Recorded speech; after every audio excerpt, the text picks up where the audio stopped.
Kimde kim jatsa jatаарdan aldın 3 jolu. Estağfirullahellezî la ilahe illa huvel hayyul kayyum ve atubu ileyh. 3 jol aytıp koysa, ağa kança sowap yazıladi eкен. Ağa anın günөөsü океандын көбүнчөлүк болсо да кечирилет дейт.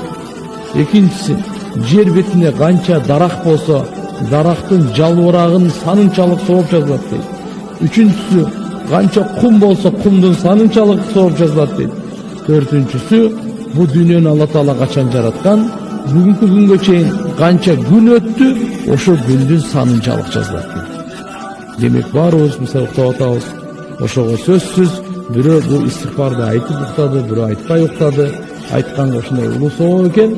Демек жатаарда бир ошол хадисте оң жаагын жастыкка койгондон кийин айтсын деген да жери бар.